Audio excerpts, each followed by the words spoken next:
Hello everyone, welcome और welcome back to my YouTube channel. कल के लेक्चर में हमने लीवर का जो टॉपिक है वो कंप्लीट किया था और आज हम स्टार्ट करने वाले हैं स्टमक। तो पहले स्टमक का इंट्रोडक्शन देखते हैं। उसमें पहला है कि stomach is a muscular bag. Okay, देखो जो हमारी डाइजेस्टिव ट्यूब है वो कैसी एक ट्यूब है, बट अगर हम ऐसे नीचे जाएंगे ईसोफेगस वगैरह ये जो आएगा, इसके बाद क्या आएगा स्टमक। और स्टमक कैसा होगा, ऐसे डिस्टेंडेड पार्ट होता है, मतलब एक बैग लाइक पार्ट होता है, it forming the widest part of the digestive tube. Okay, widest part होता है, you can see here it is the widest part of our digestive system. Then हम देखते हैं इसका फंक्शन में क्या आएगा। It act as reservoir of food and help in digestion of carbohydrate, protein and fat. Okay, ये क्या करता है, हम जब खाना खाते हैं तो हमारा जो फूड है वो कहाँ पे स्टोर हो जाता है, वो हो जाता है स्टमक में। Stomach acts as a reservoir of food और ये क्या करता है, कार्बोहाइड्रेट, प्रोटीन, फैट इसके डाइजेशन में हेल्प करता है। तो अभी बात करते हैं about the location of the stomach. Okay, तो जो पहला वाला लेक्चर था मेरा लीवर का, उसमें मैंने जो 9 क्वाड्रेंट्स होते हैं उसके बारे में बताया है। अभी यहाँ पे फिर से बता देती हूँ। This one is the left hypochondriac region, this one is the right hypochondriac region, this is epigastric, this is left lumbar, this is right lumbar, this one is the left inguinal and this one is the right inguinal, this one is umbilicus. Okay, this one is umbilicus and this one is the hypogastric. So stomach कहाँ पे present होता है, upper left part of the abdomen. देखो ये epigastric part है। Okay, और ये कहाँ पे प्रेजेंट होता है stomach, upper left part of the abdomen. Upper part हो गया और ये लेफ्ट साइड में होता है। राइट साइड में क्या होता है, राइट साइड में लीवर होता है। तो ये प्रेजेंट होता है upper left part of the abdomen, occupying the epigastric, this one is the umbilicus and the left hypochondriac region. Okay, left lumbar में भी होता है बट यहाँ पे मेंशन नहीं किया हुआ है बुक में। तो कहाँ कहाँ पे प्रेजेंट होता है, occupying the epigastric, left hypochondriac region and the umbilical. Okay, अभी बात करते हैं अबाउट द शेप। शेप कैसा होता है स्टमक का, in normal active person it is J shaped. Okay, ये टाइप में होता है स्टमक, ये लेसर कर्वेचर और उसका ये ग्रेटर कर्वेचर आ जाता है, तो इससे क्या बनता है, ये जे शेप बन जाता है। तो in normal active person it is J shaped. और अगर कोई डिसीज़ वगैरह होगा तो उसमें क्या रहेगा, ज़्यादा डिस्टेंटेड रहेगा, तो वो जो शेप है उसका वो चेंज हो जाएगा। बट नॉर्मल हेल्दी पर्सन में कैसा रहता है, जे शेप्ड रहता है। देन बात करते हैं उसकी साइज़ एंड कैपेसिटी। तो साइज़ क्या होती है, it is about 25 centimetre long. क्या साइज़ होती है, अबाउट 25 सेंटीमीटर लॉन्ग। एंड उसकी कैपेसिटी कैसी होती है, और उसकी कैपेसिटी कितनी होती है, 30 ml at the time of birth. Okay, 30 ml तक के वो फूड या फिर कोई लिक्विड कुछ भी वो स्टोर कर सकता है। देन प्यूबर्टी के टाइम 1000 ml एट प्यूबर्टी, और in adult it is 2 litres और more. This is the capacity of the stomach. अभी बात करते हैं about the external features of the stomach. तो उसमें क्या क्या आता है, 2 ऑरिफिस होते हैं, 2 कर्वेचर्स होते हैं एंड 2 सरफेसेस होते हैं। तो पहले बात करते हैं अबाउट द 2 ऑरिफिस। तो देखो यहाँ पे एक डायग्राम से आपको समझाती हूँ। ये हो गया oesophagus. Okay, this one is the oesophagus. Now यहाँ पे उसके नीचे आएगा स्टमक।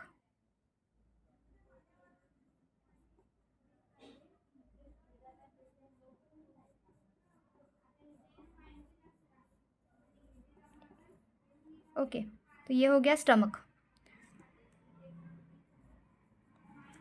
तो अभी देखो उसमें 2 ऑरिफिस है। तो पहला कौन सा है, cardiac orifice, and second one is the pyloric orifice. तो कार्डियक ऑरिफिस कौन सा होगा, this one is the cardiac orifice. Okay, और इसके ऊपर जो ये होगा ये है oesophagus. This one is the cardiac orifice and this one is the pyloric orifice. Okay, तो पहले बात करते हैं कार्डियक ऑरिफिस की। It is joined by lower end of oesophagus. देखो ऊपर से ईसोफेगस आ रहा है, नीचे से यहाँ पे फंडस होगा और यहाँ पे क्या होगा, ये कार्डियक ओरिफिस। तो cardiac orifice joined by lower end of the oesophagus. Oesophagus के लोअर एंड से कार्डियक ओरिफिस जॉइंड होता है। Then it is 2.5 centimetre for sternum. जो स्टर्नल लाइन होगी उससे ये कितनी लेवल कितनी सेंटीमीटर दूर है, 2.5 सेंटीमीटर दूर है। And eight the level of the T12 vertebra, 12 thoracic vertebra के लेवल पे होता है कार्डियक ओरिफिस, ये आपको ध्यान में रखना होगा। देन उसके बाद आता है पाइलोरिक ओरिफिस। तो पाइलोरिक ओरिफिस कहाँ पे प्रेजेंट होता है, it open in duodenum. Cardiac orifice है वो स्टमक का पहला पार्ट होता है, और जो पाइलोरिक ओरिफिस है वो स्टमक का वो पार्ट होता है जो इंटेस्टाइन में खुलता है। तो it is open into the duodenum. Duodenum क्या होता है, स्मॉल इंटेस्टाइन का पहला पार्ट होता है। Okay, then it is present at the level of L1। Now the two curvatures. पहला कर्वेचर होता है lesser curvature and second one is the greater curvature. तो ये जो है, this one is the lesser curvature and this one is the greater curvature. Okay, lesser curvature कैसा होता है, कॉनकेव होता है। This one is the concave, concavity होती है लेसर कर्वेचर की। Okay, and it forms right border of the stomach. Stomach की क्या फॉर्म करता है, राइट बॉर्डर, जैसे मैंने आपको यहाँ पे बताया। This one is the left side and this one is the right side. ये क्या है, this one is the lesser curvature and this one is the greater curvature. तो लेसर कर्वेचर क्या फॉर्म करता है, right side of the stomach, right border of the stomach form करता है। Okay, और जो ग्रेटर कर्वेचर होता है वो फॉर्म करता है left border of the stomach.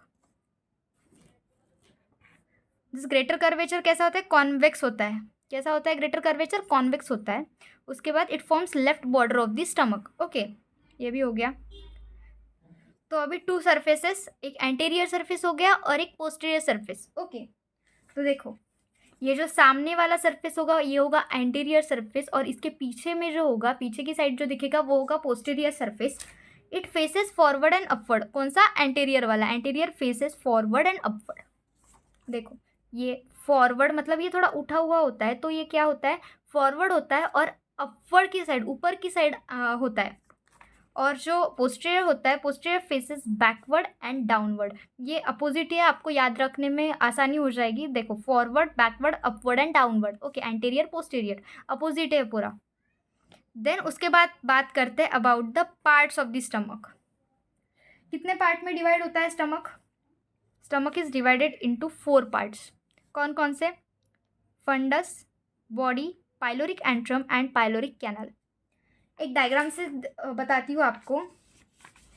This one, कौन कौन से पार्ट होते हैं, fundus, body, pyloric antrum and pyloric canal.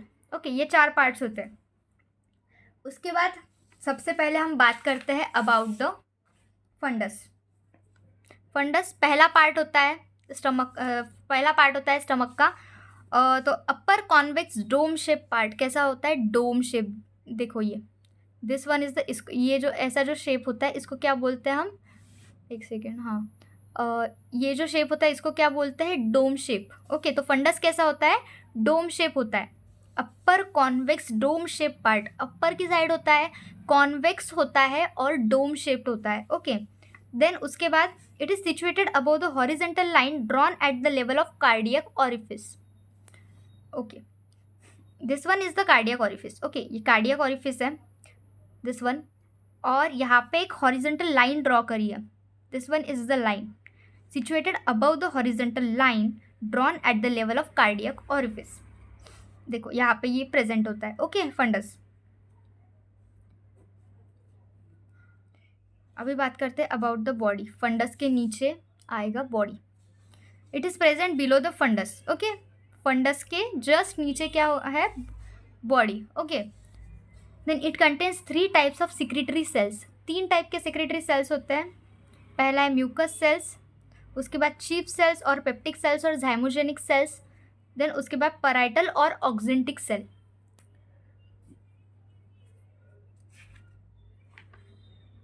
आप लोग इसे MCP इस ट्रिक से भी याद रख सकते हो। उसके बाद आता है पाइलोरिक एंट्रम। पाइलोरिक एंट्रम कहाँ पे होता है? बॉडी के नीचे पाइलोरिक एंट्रम होता है, below and to the right of the body. Okay, ये लेफ्ट साइड हो गई स्टमक की और ये राइट साइड हो गई। तो पाइलोरिक एंट्रम कहाँ होता है? बॉडी के राइट साइड में होता है। Okay, below and to the right of the body of the stomach. Okay, यहाँ पे पाइलोरिक एंट्रम प्रेजेंट होता है। एंड कितना लॉन्ग होता है? 7.5 सेंटीमीटर लॉन्ग, 7.5 सेंटीमीटर लॉन्ग होता है। It is longer than the pyloric canal. Pyloric antrum ज़्यादा लॉन्ग होता है पाइलोरिक कैनल के कंपेयर में। उसके बाद आता है pyloric canal. It is right to the pyloric antrum. ये राइट साइड में जा रहा है स्टमक, लेफ्ट से स्टार्ट हो जाता है, राइट में आ जाता है। तो बॉडी के राइट में आया पाइलोरिक एंट्रम और पाइलोरिक एंट्रम के राइट में आ गया पाइलोरिक कैनल। तो पाइलोरिक कैनल कहाँ पे प्रेजेंट होता है? Right to the pyloric antrum and it is 2.5 centimetre long. Okay, लंबा कौन सा होता है ज़्यादा? पाइलोरिक एंट्रम लॉन्ग होता है as compare to the pyloric canal. So that's all for today. और कल के चैप्टर में हम देखेंगे इसके रिलेशंस, इसका ब्लड सप्लाई, नर्व सप्लाई और जो वेनस ड्रेनेज, लिम्फेटिक ड्रेनेज है वो भी देखेंगे। And most importantly clinical anatomy भी हम कल के लेक्चर में देखेंगे। So till then thank you. और इस लेक्चर के जो नोट्स है आपको टेलीग्राम पे मिल जाएंगे। Thank you so much. Thanks for watching.